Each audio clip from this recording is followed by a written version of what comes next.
buenas noches. Bienvenidos a Opina Bogotá, el programa para la opinión, para el debate, para las entrevistas aquí en el Canal Capital, el canal de todos los bogotanos. Un saludo muy especial a todas las personas que nos ven desde las diferentes localidades de nuestra capital, de Bogotá, también en Cundinamarca, en el centro del país. Muchas gracias por acompañarnos una vez más en este espacio en Opina Bogotá. La jornada de hoy ha estado marcada por declaraciones del gobierno colombiano y también de la Embajada de Rusia en Colombia en torno a un asunto común, la situación de Venezuela. Inicialmente, muy temprano, conocimos una carta que reveló el presidente de la Cámara de Representantes, el señor Alejandro Chacón, una carta que es realmente una declaración del Consejo de Federación de la Asamblea Federal de la Asamblea de la Federación de Rusia, parece un trabalenguas, pero es su nombre, respecto a la situación de nuestro vecino país. Esa declaración había sido aprobada el 27 de febrero, apenas ha sido conocida en el día de hoy, y dice textualmente: el uso ilegítimo de la fuerza contra Venezuela por parte de otros estados que respaldan a la oposición será interpretado solamente como un acto de agresión contra un estado soberano y una amenaza a la paz y seguridad internacionales. Desde entonces se han sucedido las reacciones en nuestro país, la del presidente Iván Duque, la del canciller Carlos Holmes Trujillo y posteriormente una declaración, reiteramos, de la Embajada rusa en Colombia. ¿Qué hay detrás de todo esto? ¿Colombia interpretó mal esta carta, como dice Rusia? Es un tema de lo que nos ocuparemos hoy. También hablaremos en relación de la frontera con Venezuela. Se incrementan los problemas debido al invierno. Una situación desafortunada ha hecho que el río Táchira crezca y eso ha provocado que los venezolanos que entran y salen de nuestro país ya no lo puedan hacer por las trochas y tengan ahora que arriesgarse haciéndolo por los puentes que están cerrados, que están custodiados por la Guardia Venezolana. Y más adelante la situación del Cauca, que no mejora, al contrario, empeora con la muerte violenta de un comunero. Nuestros invitados esta noche para ayudarnos a entender todos estos hechos que les planteamos en nuestro espacio de hoy: Néstor Rosanía, director del Centro de Estudios en Seguridad y Paz, quien nos ha acompañado ya en otras oportunidades. Señor Rosanía, bienvenido una vez más a Opina Bogotá. Erika, buenas noches para ti, para el profesor Patiño y para todos los televidentes. Que sabemos que lo vincula desde hace mucho tiempo a una amistad muy entrañable con el profesor Carlos Patiño, profesor de la Universidad Nacional de Colombia, que es un gusto tenerlo, darle la bienvenida a este espacio de Opina Bogotá. Muchas gracias, Erika, muy amable. Pues arranquemos con lo que ha pasado frente a este tema de la carta. El gobierno ha dicho que es inaceptable el contenido de esta carta en la que hace esta advertencia y dice, mire, Colombia no está promoviendo, es lo que ha dicho el propio presidente Iván Duque, una estrategia para generar un conflicto interno o una intervención en Venezuela. ¿Usted cómo lo ve, profesor Rosanía? Dos cosas. Veo que la carta lo que tiene es una estrategia de disuasión por parte de Rusia. Rusia ve que la región, su antagonista en términos puntuales va a ser Colombia porque tiene esa alianza tan fuerte con los Estados Unidos y necesita empezar a disuadirlo. Digamos, el discurso constante de Estados Unidos y de Colombia, todas las opciones están sobre la mesa. Después de tantas veces repetirlo, ya Rusia también empezó a presionar y a decir, bueno, si ustedes tienen una disuasión creíble, pues nosotros también vamos a empezar a presionar. Lo nuevo en esto es que generalmente era la presión entre los dos actores grandes. Rusia y Estados Unidos se mandaban mensajes, pero es la primera vez que los rusos ya vinculan a Colombia y le envían un mensaje directo. Entonces, esto ya empieza a cambiar la correlación de fuerzas. Sumado a eso, tenemos el tema de inteligencia, digamos, de una posible intromisión en términos de inteligencia por parte de Rusia al gran aliado de los Estados Unidos en la región que va a ser Colombia. Entonces, estamos viendo nuevos elementos en esta relación constante, digamos, difícil que tenemos con los venezolanos, pero son elementos donde un actor extracontinental y de la talla de Rusia ya empezó a presionar a Colombia. Profesor Patiño, ¿tenemos razones para preocuparnos? Sí, claro, muchísimas. Pero aquí diciendo de Néstor, no es la primera vez que es una advertencia. Venimos ya en advertencias desde hace mucho tiempo. Además, los organismos de inteligencia rusos hace muchos años están presentes en Colombia de forma muy contundente y Rusia ha intentado por varios mecanismos acercarse al Estado colombiano de forma, digamos, muy eficiente, entre ellos ofreciendo cooperación militar o cooperación militar en dinero, cooperación militar en armamentos, cooperación militar en inteligencia militar. Colombia nunca lo ha aceptado y aquí hay una clara división geopolítica entre Venezuela y Colombia. Lo que es significativo de esta carta es que la Cámara Estatal o la Cámara Baja del Congreso de la Federación Rusa se dirija directamente al presidente de la Cámara Baja de Colombia, en una clara advertencia. Y esto no es para ser alarmista, pero tampoco es para disminuir la importancia del asunto, porque lo que está diciendo es, le está adjudicando a los congresistas en Colombia, que son quienes pueden aprobar o no la presencia o la permanencia o el paso de tropas extranjeras por Colombia, que cualquier acción que se tome en contra de Venezuela, ellos como digamos senadores rusos lo asumirán como un asunto contra el Congreso de Colombia. Es decir, es de institución a institución y eso tiene un peso de fondo. Ahora, en la diplomacia nada es gratuito ni en la diplomacia nada es irrelevante. En la diplomacia cualquier detalle, hasta un beso por decirlo de esa manera, juega un papel absolutamente trascendental. Y esta carta es una clara advertencia al Estado colombiano. Aquí se están alineando las fuerzas, es decir, usted lo mencionaba muy bien, profesor Rosalía, nosotros siempre hemos sido aliados, me refiero a nosotros, al país, al Estado colombiano, aliado de Estados Unidos, entre otras cosas por el tema de la lucha antidrogas, y Venezuela por esa relación comercial, además muy fuerte, compra de armas y demás, ha sido una aliada de Rusia. Aquí estamos nosotros siendo utilizados, me refiero a Venezuela y a Colombia, para que las grandes potencias demuestren su hegemonía en el caso de Estados Unidos y Rusia. Sí, se conoce como el bloque contrahegemónico que pertenece a Venezuela. ¿Cuál es ese bloque? Está Rusia, China, Irán, Corea del Norte y Venezuela. Esos son los 5 países núcleo y esos países a su vez tienen unos países satélite. Los países satélite de Venezuela son todos los países que componen el ALBA. Entonces Venezuela lo que ha venido generando es una estrategia que le permite ¿qué? Tener la capacidad de tener una relación directa con los rusos. Eso no se había visto en América Latina, digamos, desde la época de la Guerra Fría de los cubanos, que los cubanos en términos generales era una plataforma geopolítica, pero no tenían un músculo. Venezuela sí tiene un músculo que es el petróleo y eso le da una capacidad también importante en el sistema internacional. Entonces genera una relación directa y lo que empieza a hacer Maduro de una forma coherente es empezar a blindarse. Uno, ¿cómo puede tumbar a un dictador? De 3 formas: por la vía diplomática, por la vía económica, por la vía militar. Por la vía diplomática, los rusos y los chinos bloquean cualquier tipo de decisión en el Consejo de Seguridad de Naciones Unidas. O sea que por más que haya Grupo de Lima y por más que se intente en la OEA, eso se termina solucionando en Naciones Unidas y ahí está bloqueado ese paso por esa alianza con Rusia y con China. Por la vía económica, Estados Unidos pone sanciones, pero tiene una línea de crédito con Rusia, con China, que estaba parada en el tema del petróleo, o sea que le da un oxígeno económico al gobierno de Maduro. Y lo tercero, por la vía militar, tiene toda una línea directa en compra de armamento para hacer una disuasión hacia Colombia y potencializa las milicias a nivel interno con los fusiles AK-103 que ha comprado.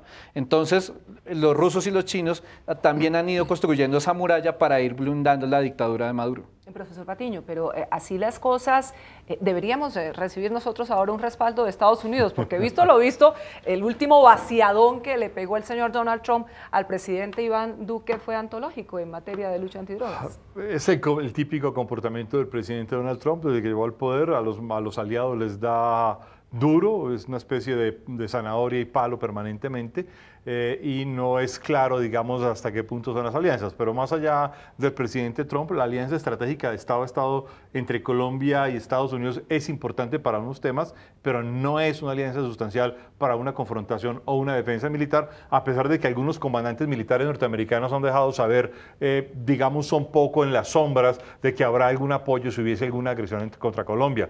La verdad es que Colombia no tiene las capacidades militares para enfrentarse a Venezuela. Tenemos una confianza en una gran tropa, en un gran número de tropas de infantería, pero no tenemos los recursos, digamos, de fuerza aérea o antimisiles o de radar, eso no existe. No es claro que Estados Unidos los vaya a aportar, pero adicionalmente hay otro hecho que es muy importante, es que los militares rusos en Venezuela están presentes desde hace años, no son estos últimos 100 militares que acaban de llegar. Se sabe que hay una tropa numerosa, cuantiosa, muy bien dotada en armamentos desde hace por lo menos más de 10 años, y eso ya cambia completamente la ecuación geopolítica. El asunto es que Colombia ha tenido una mirada muy interna, es una mirada muy interna de su política, de sus problemas, de su perspectiva, y carece de una proyección estratégica geopolítica como Estado. Eso Colombia no lo tiene ni en el gobierno, ni en la dirección de las fuerzas militares, ni en la Cancillería aún, digamos, carecemos de esa mirada estratégica geopolítica. De hecho, no tenemos grandes divisiones en Cancillería que puedan dar respuesta a este asunto, ni tampoco en las universidades. Déjeme plantearles esto. ¿Usted cree que esa gran cantidad de rusos, evidentemente, que son un país puntero en materia de tecnología, de armas y demás, nos espían? ¿Están espiándonos en este momento, profesor Rosalía, profesor Patiño? Yo creo que sí, esa es su labor. Fundamentalmente la inteligencia se divide en dos, inteligencia técnica e inteligencia humana. La inteligencia técnica es todo el tema de software, equipos que hacen el hackeo y Rusia es una tecnología de punta. O sea, en Europa Oriental cuando ha tenido que presionar a algunos antagonistas a partir de información y tecnología, ha podido cambiar una correlación en términos políticos. Y la inteligencia humana es esa capacidad de infiltración, de tener agentes, espías que están haciendo operaciones dentro del territorio. La primera fuente de inteligencia de los rusos, ¿cuál es? Es la embajada. Y la embajada es su primer punto de lanza para empezar a obtener información, empezar a identificar cuadros, líderes de opinión, gente que está hablando del tema, especializados, y ellos es su trabajo permanente. Casi que se ha visto que el tema, la función de la embajada era un tema light, si se quiere, pero las embajadas son fuentes de inteligencia. Y por eso hay asesores militares, agregados militares en las embajadas, porque tienen ese papel. Entonces, Rusia, obviamente, que tiene la mirada, como le decía el profesor Patiño, geopolítica del más alto nivel, sabe que Colombia es uno de los países satélites de su gran antagonista, que es Estados Unidos, razón por la cual el tema de la inteligencia es permanente. Hoy Venezuela tiene una alianza en términos de inteligencia importante. Tiene a los rusos en términos de equipos y también tiene a los cubanos en términos de inteligencia humana, que también son muy buenos. Y la SEBIN, pues hemos visto la cantidad de capturados que ya hay en Colombia y ese es un trabajo permanente que están haciendo. El Servicio Bolivariano de Inteligencia. ¿Nos espían los rusos, profesor Patiño? Hace años. Y en medio de esta crisis, pero en medio de esta crisis tan compleja, cuando tenemos más de 1 millón de venezolanos aquí en Colombia, entre ellos varios líderes políticos, ¿qué estarán buscando? Información, datos de todo tipo. Además hay que recordar, por ejemplo, que Hugo Chávez en su momento, antes de 2008, logró reclutar a un ex coronel del ejército, quien le dio una gran cantidad de información y lo protegió fuertemente en Venezuela. Y esto, digamos, hace años venimos en este proceso de espionaje. De hecho, creo que Colombia se ha dejado coger de la noche para tener medidas de contrainteligencia. Nuestra contrainteligencia militar es muy pequeña, la contrainteligencia en la policía es muy pequeña y muy operativa y no tiene una capacidad de control fuerte. Y apenas ahora estamos viendo, digamos, grandes operaciones para capturar espías extranjeros, cosa que en Colombia creíamos que esto no pasaba y que esto era un poco como de ciencia ficción, Freddy Forsyth o cosas parecidas, pero no, esto existe y está ahí pasando de forma evidente. Los rusos nos espían hace tiempos, pero además es que hay que decir y hay que dejar la ingenuidad. Todos los estados serios espían y todas las embajadas de todos los estados serios espían. Quizás una de las pocas embajadas que no espían en serio son las colombianas, pero nosotros, digamos, todas las embajadas en cualquier parte del mundo tienen, como decía Néstor, agentes de inteligencia y en general la mayoría de los agentes, los funcionarios de las embajadas recogen información que en fin de últimas presta un servicio de inteligencia. Pero esto no significa que nos vayan a invadir ni que nos vayan a atacar tampoco. No, es parte de la vida diaria. Ahora, esto lo que hace es poner un poco las cosas sobre la mesa con bastante claridad y dejar en el descubierto que cualquier opción puede pasar. No es solamente, como diría Trump, que todas las opciones están sobre la mesa, sino que cualquier cosa puede pasar. Porque hay que decir una cosa, Erika, y es que a pesar de todo lo que sucedió frente al apoyo a Juan Guaidó, hoy Nicolás Maduro está más atornillado al poder que en enero de este año. Y con un elemento que fue clave y que muchos lo dijimos en ese momento es que los militares eran fundamentales. Y la cúpula militar y el mando medio de las fuerzas militares bolivarianas no se movieron del lado de Maduro. Le prestaron todo apoyo y siguen estando allí. Y en consecuencia, pues aquí no ha pasado nada de fondo. De hecho, lo que estamos viendo a lo largo de las últimas 2 semanas es que se está deteriorando aceleradamente las condiciones institucionales de Juan Guaidó. En consecuencia... Claro, y en consecuencia todas las opciones están abiertas. Vamos a ver la declaración que hoy ofreció precisamente el canciller colombiano Carlos Holmes Trujillo luego de conocer el contenido de esta carta y también luego de escuchar al presidente Iván Duque. Dijo que Colombia no estaba en el plan de agredir a ningún estado, pero sí de defender la Carta Interamericana, a referirse a la situación de Venezuela. El canciller fue un poco más allá y esto dijo acerca de esa comunicación. El gobierno de Colombia rechaza enfáticamente la declaración del Consejo de la Federación de la Asamblea Federal de la Federación Rusa sobre la situación de la República Bolivariana de Venezuela. Las acusaciones contenidas en dicha declaración no corresponden a la realidad y constituyen una distorsión de la posición de Colombia, compartida por varios países de la región y de sus actuaciones concretas en relación con el régimen ilegítimo de Nicolás Maduro en Venezuela. Colombia ha respondido a la crisis multidimensional que atraviesa Venezuela y de la cual es responsable el régimen ilegítimo y usurpador de Nicolás Maduro desde la legalidad, la solidaridad y la responsabilidad. Legalidad de conformidad con sus obligaciones como miembro de la Organización de Estados Americanos y en cumplimiento del régimen democrático interamericano. Responsabilidad frente al flujo migratorio masivo procedente de Venezuela y frente a los desafíos que éste supone para las capacidades nacionales. Solidaridad frente a la situación humanitaria y las graves privaciones y necesidades en que viven millones de venezolanos, para la atención de la cual se ha ofrecido como canal para recibir, acopiar y preservar la asistencia humanitaria ofrecida por diversas naciones a la espera de su entrega efectiva. Colombia reitera que la transición a la democracia debe ser conducida por los propios venezolanos pacíficamente y en el marco de la Constitución y el derecho internacional, apoyada por medios políticos y diplomáticos sin el uso de la fuerza. La situación de Venezuela constituye un asunto regional y hemisférico y no debe ser empleado como instrumento de ninguna competencia geopolítica.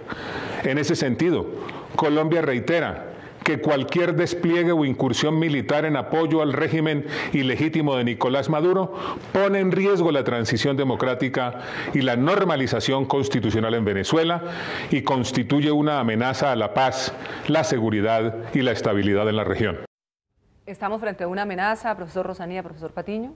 Tal y como lo interpreta Colombia, el contenido de esta carta.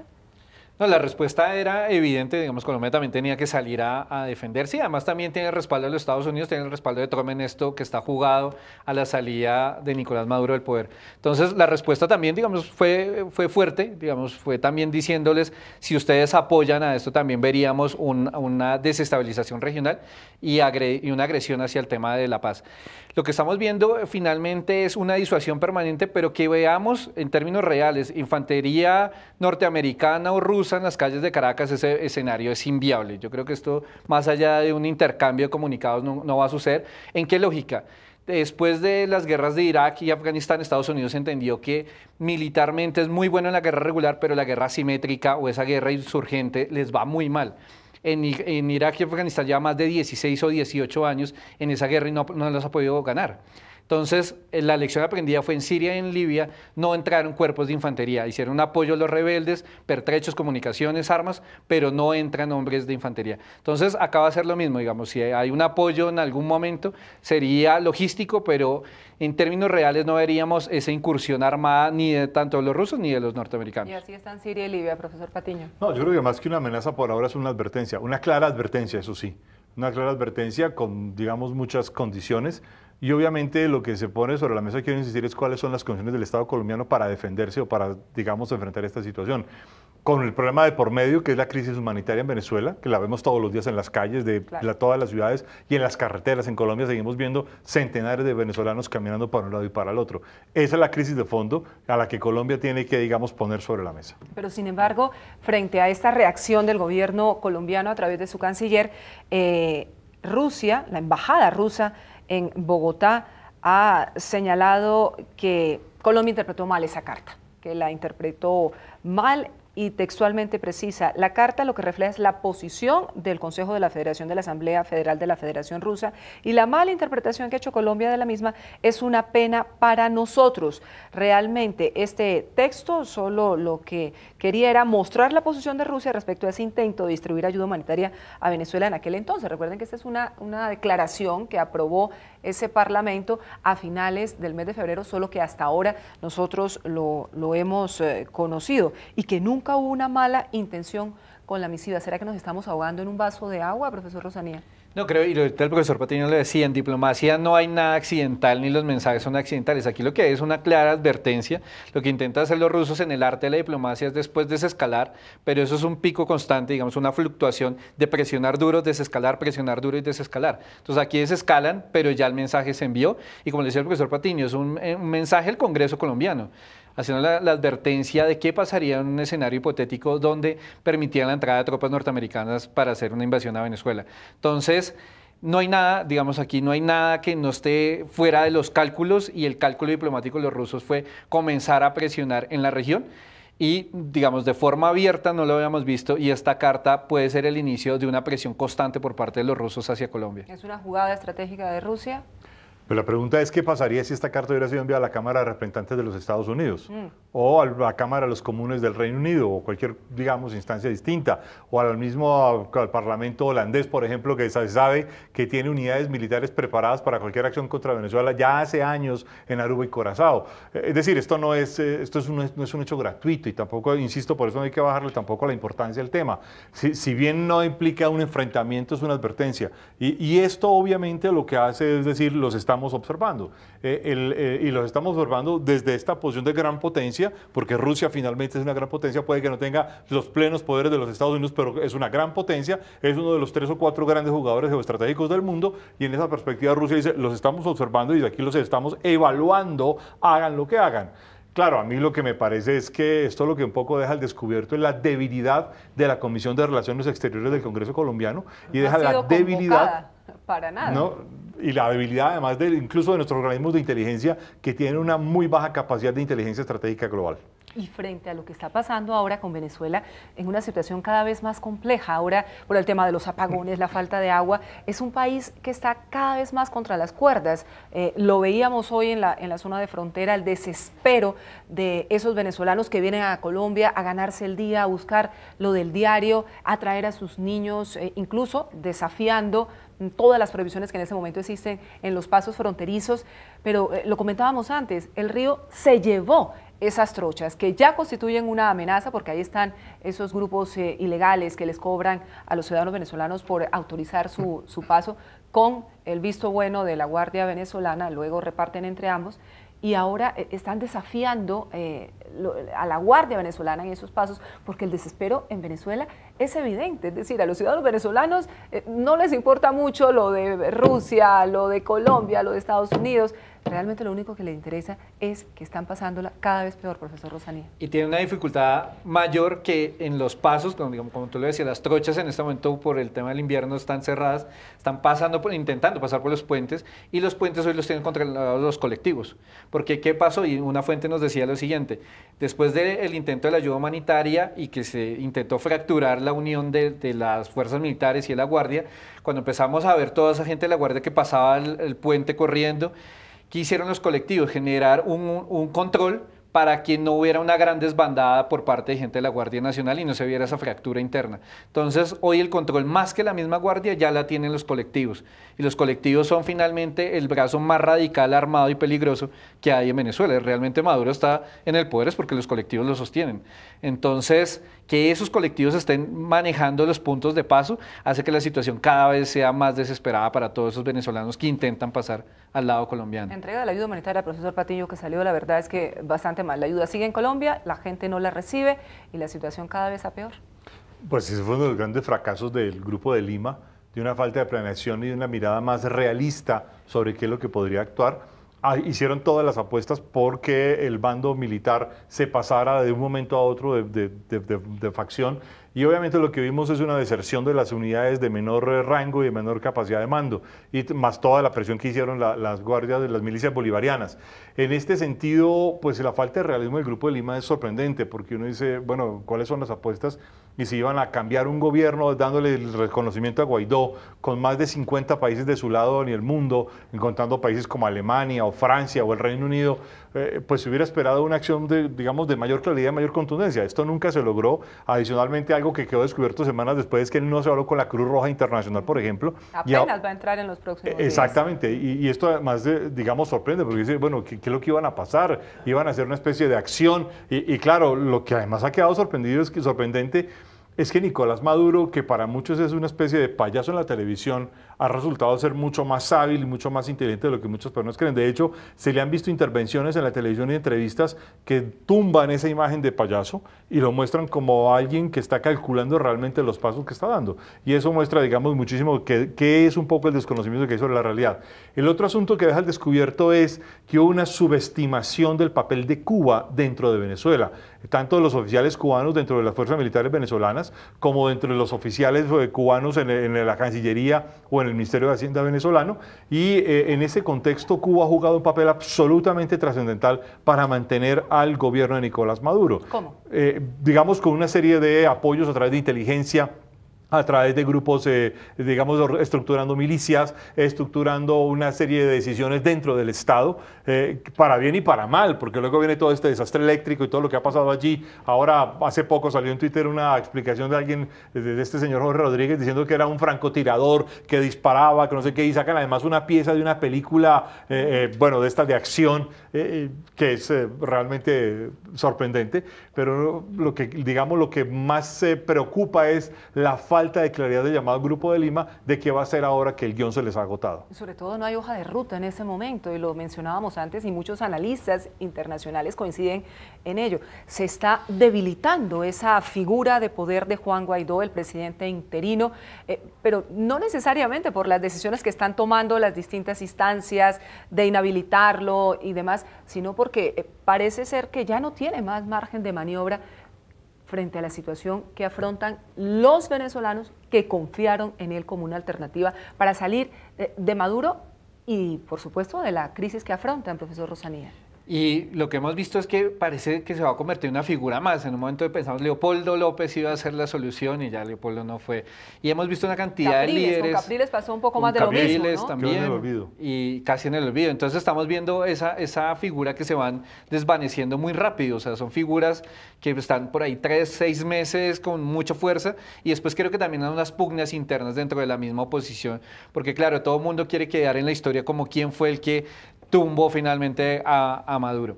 Eso por una parte. Ahora, otro tema que me parece importante que lo dices, no hay una hoja de ruta clara. Y Colombia, el profesor Patiño lo ha mencionado, tenemos una deficiencia en términos de inteligencia. Nuestra inteligencia todavía sigue siendo muy táctica y muy operativa. En Colombia casi que se asumió que la inteligencia era chuzar y que se convirtió, ejemplo, el DAS era la policía política, y nunca tuvimos una visión estratégica de lo que era la inteligencia. Entonces la inteligencia realmente es tener esa capacidad de prever escenarios futuros, tener el mercado mundial, o sea, tener el mundo realmente lo que está pasando. No, acá terminamos fue en seguimientos y en interceptaciones de llamadas. Entonces Colombia tiene que subir el estándar en términos de inteligencia y, como dice el profesor Patiño, de contrainteligencia, porque ahora con el tema de los rusos no sabemos realmente si ya hay acciones de infiltración fuertes en las instituciones colombianas. Entonces ahí hay que empezar a fortalecer para que empecemos a marcar a través de la inteligencia una hoja de ruta para el gobierno nacional. Lo decíamos, la Comisión de Relaciones Exteriores no se ve, la Comisión Segunda, que es la encargada de manejar relaciones internacionales y seguridad y defensa, no aparece, los que están ahí no se han pronunciado, entonces vemos una debilidad institucional en términos de seguridad y defensa y de relaciones internacionales. Adicionalmente, con el agravante de que estamos encontrando ya armas de las Fuerzas Armadas de Venezuela, de la Guardia Nacional Bolivariana, en manos de organizaciones criminales del país, no necesariamente de la guerrilla, sino de esos combos, de esas estructuras criminales, ocurrió en Medellín, y uno se pregunta, ¿cómo están llegando esas armas a Colombia? ¿Qué es lo que está pasando? ¿Qué tipo de intercambio hay entre esas mafias, las mafias colombianas y las mafias venezolanas, que están bien retratadas, profesor Patiño, en sus instituciones castrenses? Hay todo tipo de intercambios, y ya desde hace años, desde que se empezó la producción de fusiles, de estos Kalashnikov 107, 103 en Venezuela, llegaron a las FARC, muchísimos de estos fusiles, llegaron también al ELN, siguen llegando, el ELN sigue teniendo muchas de estas armas producidas en Venezuela. ¿A cambio de qué? A cambio, por un lado con la guerrilla, a cambio de una serie de relaciones tácticas y políticas y estratégicas, pero también con los grupos narcotraficantes a cambio de cocaína o a cambio de otra serie de insumos de lavado de dólares o cosas parecidas. Hay que recordar que ya hace muchísimos años desde el territorio venezolano salen muchísimos de los aviones con cargamento de droga, y está toda esta discusión del cartel de los soles y todo lo que ha venido pasando allí, que es bastante complejo. Y obviamente las armas son parte fundamental del intercambio. Entonces muchos de los grupos que producen o que tienen o que pueden comprar armamento, lo compran toda vez que a Venezuela se ha vuelto uno de los principales proveedores de armamento ilegal para muchos de los grupos criminales que hay en Colombia. Y esto obviamente lo vuelve bastante apetecible. Es un mercado prácticamente irregulado, donde además se ha perdido muchos de los controles estatales frente a los armamentos que tienen las diversas instituciones o la misma producción de armas ligeras y cortas que puedan darse dentro del mismo Venezuela. Y esta pérdida de control lo que ha hecho es crear un gran mercado negro de armamento, no solo para Colombia, sino también, por ejemplo, para Brasil. Ahora se ha puesto el tema, digamos, de moda el el tema por las declaraciones del alcalde Federico Gutiérrez, pero en el caso de Brasil, Venezuela se ha vuelto un gran proveedor de armamento para los grandes grupos criminales que hay en Sao Paulo, Río de Janeiro, incluso en Belo Horizonte. Y esto se ha vuelto, digamos, un mercado, una de las corrientes de mercado negro de armas más importantes, porque no solo se venden armas producidas en Venezuela, sino armas iraníes, armas rusas que entran por este territorio y que obviamente son comercializadas en el mercado negro en toda América Latina. En Brasil, que es uno de los países donde la criminalidad deja más víctimas año tras año, y ahora que el señor Bolsonaro ha autorizado que cualquiera puede tener su arma. Pero profesor Patiño y profesor Rosanía, ¿por dónde entran? Porque evidentemente un cargamento de armas, me acuerdo, no sé, la gente quizá cuando supuestamente Vladimiro Montesinos, que era el asesor de seguridad de Perú del presidente Fujimori, le mandaba las armas a las FARC, se las mandaban en paracaídas, ahí a los llanos del Yarí, caían las cajas con los fusiles y demás. ¿Por dónde entran estas armas? Tenemos una frontera claramente muy porosa y por ahí pueden llegar, pero ¿cuáles son las rutas? ¿Están identificadas? ¿Las autoridades saben que eso está ingresando a nuestro país? Digamos, ahí la clasificación sería armas pesadas y armas cortas y ligeras. El tema, hay 3 pasos fundamentales. La frontera por el lado de Arauca, digamos, es un punto duro porque ahí está la gente del Domingo Laín del ELN, ahí está el comandante Pablito. Entonces ahí entra más fusilería pesada. Por Catatumbo, ahí no hay ningún control. No, ahí no hay ningún control, el Estado no existe en esa zona. Por la frontera con Catatumbo, digamos norte de Santander, ahí también hay mucha fusilería pesada, pero lo que se ha visto es que armas cortas y ligeras están entrando por La Guajira. ¿Y cómo se están moviendo? Porque la gran pregunta es cómo llega esa arma, el revólver, la pistola, cómo se está moviendo para llegar a Cali, Bogotá, Medellín. Se está moviendo mucho en los transportes de la comida refrigerada. Como esos camiones no se les puede abrir la carga porque corrompe la cadena de frío y daña la comida, la policía solo puede pedir los papeles, pero nunca se abre la carga. Ahí es donde está haciendo una gran movilidad de esas armas cortas y ligeras que están llegando a las principales ciudades. Entonces, es un gran mercado que hay ahí. Y bueno, y Colombia además también se abastece por el Pacífico. Estábamos en la última investigación que hicimos de Costa Pacífica Nariñense, identificamos lo siguiente, casi que la gran discusión era que si las FARC habían entregado todas las armas o no y tal. Cuando vimos ahorita Frente Oliver Sinisterra y Guerrillas Unidas del Pacífico, tienen la gran mayoría fusilería M4, todos son fusiles nuevos. ¿Por qué? Porque tienen tanta plata del tema del narcotráfico que pueden otra vez reabastecerse rápidamente. Porque, digamos, el tema Cauca, ahorita están cobrando la disidencia 150.000 pesos por kilo de cocaína, o sea, un laboratorio que está produciendo 1 tonelada mensual está pagando 1.500 millones a esa disidencia, o sea, y son disidencias de 200, 300 hombres, o sea, con ese volumen de dinero se pueden rearmar muy rápido y eso es lo que estamos viendo en el país, digamos, unas estructuras que están creciendo paradas otra vez en la plata del narcotráfico. No solo fluye tráfico de personas, tráfico de gasolina desde Venezuela, narcotráfico, por supuesto, sino también ahora tráfico de armas. Y la gran pregunta, atendiendo a esos cuestionamientos que ustedes han planteado, que son totalmente válidos, ¿y la inteligencia colombiana sabe que eso está pasando, profesor Patiño?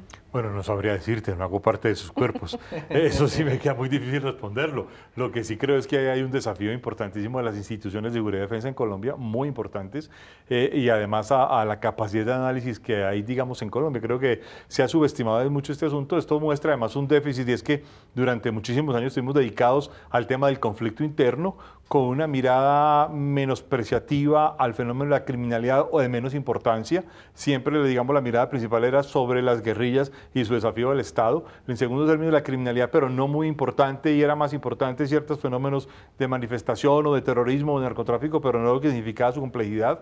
Y de hecho, nunca se le puso mucho cuidado al tema del control territorial. Entonces, aquí hay un asunto de control territorial y sobre todo de control territorial urbano que no ha sido todavía tenido claro, digamos, sobre la mesa. De hecho, los organismos de seguridad y defensa en Colombia siguen todavía con una concepción muy clásica de quién se dedica a lo rural y quién se dedica a lo urbano. La policía es urbana, los militares son rurales, el tema de orden público, eso digamos que en el mundo ha sido claramente revaluado en países como Italia o Francia, por ejemplo. Si uno va a las ciudades francesas o italianas, es muy fácil ver no solo la gendarmería, sino incluso la infantería vigilando a París, o la infantería italiana vigilando a Roma o a las grandes ciudades italianas, y lo mismo sucede en muchas otras partes del mundo, porque hay una reconsideración consideración del urbano como un escenario prioritario. En Colombia lo urbano, no solo en términos de seguridad, sino incluso podríamos decir que en todos términos políticos, lo urbano sigue siendo todavía no considerado como un escenario principal. Y en esta situación de crisis, pues lo urbano juega un papel absolutamente importantísimo. Es la crisis que vemos periódicamente en Medellín, en Cali, en Bogotá normalmente esto se ha negado, pero en Bogotá hay una crisis de seguridad muy importante, sí, estratégica, pero lo mismo sucede en Cartagena y lo mismo sucede en Barranquilla. Pero luego tenemos ciudades que son fundamentales para la seguridad nacional como Riohacha, por ejemplo, o Leticia, o Tumaco, que digamos donde... Son corredores estratégicos. Claro, obvio, y esto resulta ser fundamental en esa perspectiva. Pero fíjense que frente a esta situación que sí, que ya ha estallado, ¿no? Federico Gutiérrez, el alcalde de Medellín, dice, mire, esto es lo que está pasando, estamos detectando que los combos delincuenciales de la región están portando armas que originalmente debían estar bajo la tenencia de la Guardia Nacional venezolana, de las autoridades de Venezuela. Pero ¿cómo lograr un intercambio de información, de inteligencia con las autoridades venezolanas si en ese momento no hay ningún tipo de interlocución? No hay forma ni de tratar de controlar lo que está haciendo el ELN en distintas zonas en el interior de Venezuela, en el tema de minería ilegal, de coltán, en fin, o lo que está haciendo algunas disidencias de la FARC también en la zona de frontera. Entonces, ¿qué alternativas nos quedan, profesor Rosanía, profesor Patiño? Es bien compleja la situación. Existían las CONVIFRON, que son las comisiones binacionales de frontera, que lo que hacían era compartir información de inteligencia, era como el mecanismo tradicional que ha tenido Colombia. Ahorita lo acabamos de reactivar nuevamente con Ecuador, pero con Venezuela llevamos más de 10, 12 años que no hay CONVIFRON activa, no hay información de inteligencia, y por el contrario, tenemos el desafío es que gente de la Guardia Nacional venezolana y militares venezolanos están y hacen parte de esas estructuras del mercado negro de armas. Entonces, el desafío es muy grande y como lo decíamos ahorita, más que poner hombres y pie de fuerza en la frontera e intentar poner un soldado a cada kilómetro, que es imposible, lo que más necesitamos es fortalecer las unidades de inteligencia y que la inteligencia se convierta en una inteligencia estratégica, tanto la Dirección Nacional como la de las fuerzas militares en general. Entonces, es un desafío, y es un desafío porque Colombia vivió lo que se llamó, o intentamos hablar de lo que era la transición estratégica de las fuerzas militares, porque pensábamos que se acababan las FARC, entonces que íbamos a hacer cuerpos de paz o que íbamos a hacer cuando teníamos todas esas amenazas vivas. Lo que vivimos en Colombia son ciclos de violencia, más no hemos podido desestructurar la violencia. Entonces pensar que la FARC iba a ser, la salida de las FARC iba a hacer que transformáramos las amenazas, no iba a suceder. Simplemente iban a fortalecerse unas que estaban ahí latentes, y es lo que estamos viviendo hoy. Entonces creo que más que pensar en un comando de transformación estratégica, deberíamos es otra vez asumir nuestra realidad, que somos el primer productor de cocaína en el mundo, que eso alimenta a todas las organizaciones criminales, y que tenemos vecinos con una complejidad como la de Venezuela muy grande. O sea que la situación que tenemos hoy es bastante compleja. Además de inteligencia, ¿qué más se podría hacer en ese escenario, profesor Patiño? El problema, hablando del caso específico de Venezuela, el problema es que en este momento no hay confianza. Y si no hay confianza, no hay conversaciones. Y si hay conversaciones, pues nadie las cree. Y si las creen y hay compromisos, pues nadie cree que se vayan a cumplir los compromisos. Entonces, estamos en un momento de sin salida, en un callejón sin salida, no hay, digamos, ninguna posibilidad, ningún mecanismo. Y creo que además el actual gobierno pues tiene todavía un camino por recorrer en términos de experiencia estatal. Este asunto se ha vuelto muy difícil para definirlo. ¿A qué tendría que apuntarle o cómo debería apuntarle? Eso no es claro todavía qué es lo que tiene que hacer, digamos, de cara al tema de Venezuela, porque además, entre otras, el presidente Duque apostó a Juan Guaidó y en consecuencia cualquier relación con Nicolás Maduro no existe. Y dado que eso no existe, pues tampoco puede haber intercambios de información ni con militares ni con funcionarios civiles, claro. Y en consecuencia ese asunto es prácticamente imposible de tratarlo. Qué difícil. Pero hablando de escenarios complejos y difíciles, el que estamos viviendo en el Cauca, con más de 22 días de minga indígena que ha venido creciendo, que se ha venido reproduciendo en distintas zonas del país. Ya no solo están los indígenas, por lo menos en el Cauca, también las comunidades negras, con una situación muy lamentable en el día de hoy.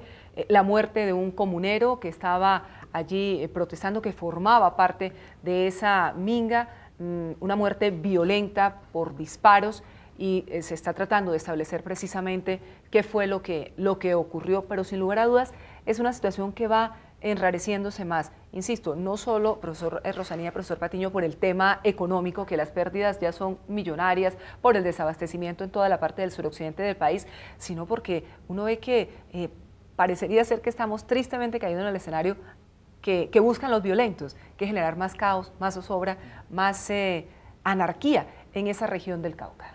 Sí, tres cosas frente a eso. Primero, ¿por qué estamos en esto? La respuesta es porque el Estado colombiano no ha podido construir políticas de Estado, sino que son políticas de gobierno. Finalmente, en un inicio lo que estaban pidiendo era que cumplieran lo que había firmado Santos.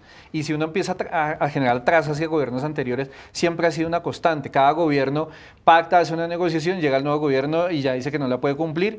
Y estamos en una lógica de políticas de gobierno y no políticas de Estado, que eso es lo que nos tiene así. En todos los escenarios, no importa que sean los del Cauca o que si sea el tema de la educación, la salud, el conflicto, donde vayamos, cada gobierno llega a desbaratar lo anterior e intentar armar algo nuevo. Y eso es lo que nos permite que no podamos avanzar. Diferencia a Estados Unidos, no importa si es republicano o demócrata, hay unos mínimos vitales y sobre eso se montan y eso se le llama políticas de Estado. El síndrome de Adán, que es aquí tan frecuente en Colombia, ¿no? Llega un nuevo gobernante a hacerlo todo nuevo. Todo nuevo. Lo segundo, creo que el gobierno Duque no, digamos, tiene una presión interna que es el Centro Democrático y sus alas más radicales, pero lo que no está viendo es que el problema, y esto siempre pasa con estos, digamos, con estas lógicas, es que se le puede escalar, perdón, el conflicto y se le puede descentralizar. Entonces, ¿qué es lo que vemos?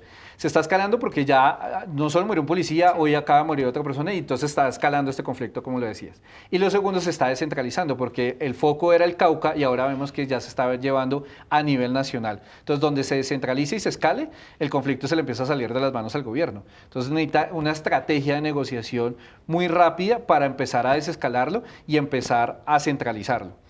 Y lo tercero es que también hay grupos armados interesados en que esto no avance, porque a mayor vacío de poder del Estado, ellos pueden estar ahí. Entonces, digamos, el tema de todos los grupos armados que llegaron al Cauca, en este momento quienes están frente a Libardo Mora Toro, que son los pelusos, gente del ELN, disidencias del Frente Sexto de las FARC, gente del Clan del Golfo, o sea, es una multiplicidad de actores peleándose que entre ellos mismos la ruta de la salida de la coca hacia la costa pacífica nariñense y caucana. Entonces, esos grupos no les interesa que esto avance, entre más se complique y más haya falta presencia del Estado, ellos se van a fortalecer en esos escenarios. Es la tormenta perfecta, pero ¿cuál sería la estrategia de negociación?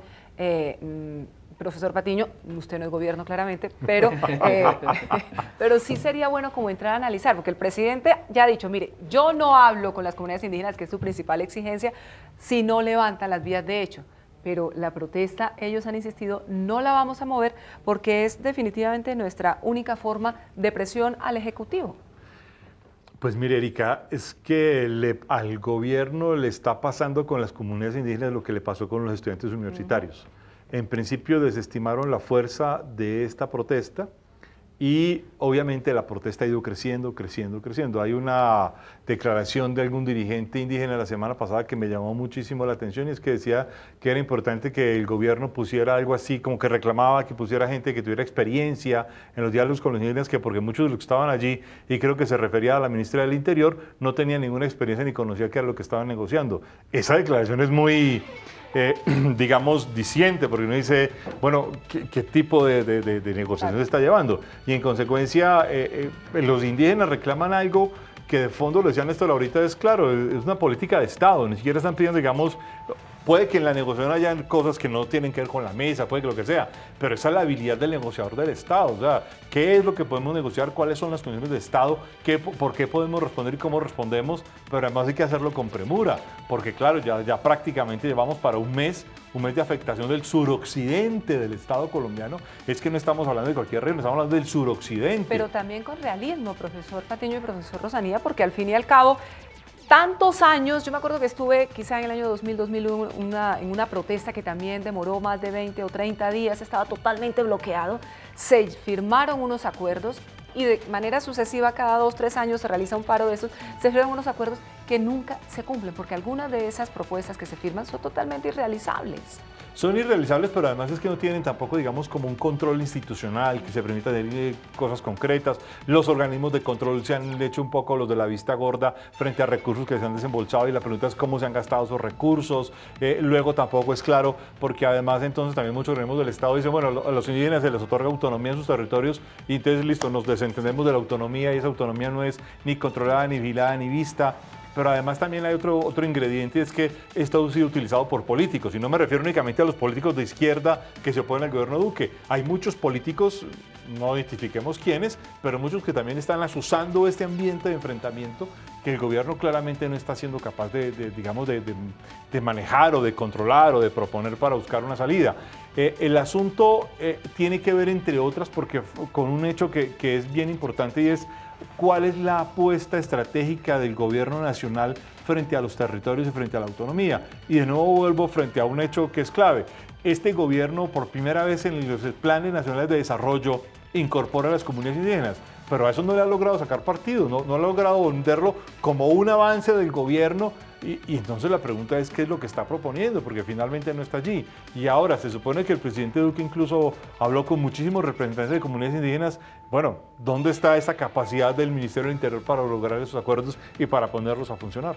Y de fondo, pues la situación en el Cauca, profesor Rosanía, usted nos describió hace un momento, ya para cerrar, lo que estaba pasando con las disidencias, cómo se estaba cobrando. Evidentemente, hay un poder económico basado en el negocio del narcotráfico, y por supuesto también un tema territorial debido a las extensiones de tierra que hay en esa zona, que evidentemente es lo que genera y es todo el combustible de ese conflicto que de manera histórica ha lacerado a las comunidades en el Cauca, comunidades indígenas, comunidades negras y también colonos que están llevando la peor parte en una crisis de esta. Hay que mirar al Cauca de fondo una vez, ojalá muy pronto se resuelva esta situación con las comunidades indígenas. Y al Cauca y a todo el Pacífico, lo que estamos viendo es que el Pacífico está desestabilizado por todos estos grupos. Y con un dato como para cerrar, Erika, un semisumergible lleva 10.000 kilos de cocaína. Un kilo de cocaína puesto en las calles de Miami está entre 30 y 35 mil dólares. En Nueva York puede estar sobre los 45 mil dólares. Un solo kilo vale más de 100 millones de pesos y un semisumergible va cargado con 10.000 kilos. O sea, ese negocio, ¿quiénes no van a estar dispuestos a ir a disputarse? Entonces, la respuesta de los Estados Unidos es: Colombia y Duque, usted no está haciendo nada y los cultivos siguen ahí. La respuesta de Colombia debería ser: ¿cuál es la estrategia de los Estados Unidos frente al lavado de activos? Porque la plata del narcotráfico no se queda en Colombia, se queda en las calles de Estados Unidos. El negocio sin fin. Pues muchas gracias a nuestros analistas, estupendos como siempre, profesor Néstor Rosanía, director del Centro de Estudios en Seguridad y Paz, y un gran descubrimiento, el profesor Carlos Patiño, profesor de la Universidad Nacional de Colombia. Muchas gracias a ambos por haber estado esta noche en Opina Bogotá. Gracias, Erika, a ti, el profesor Patiño. Muchas gracias, muy amable. Que fue su profesor, ¿no? Fue mi profesor. ¿Aprendió bien? Un poquito. Yo creo que sí. Muchísimas gracias nuevamente, pero sobre todo muchas gracias a ustedes por habernos acompañado para estar una vez más en este Opina Bogotá, tratando de comprender la realidad nacional e internacional en el programa para el debate, para las entrevistas, para las opiniones, en el Canal Capital, el canal público de todos los bogotanos. Muchas gracias.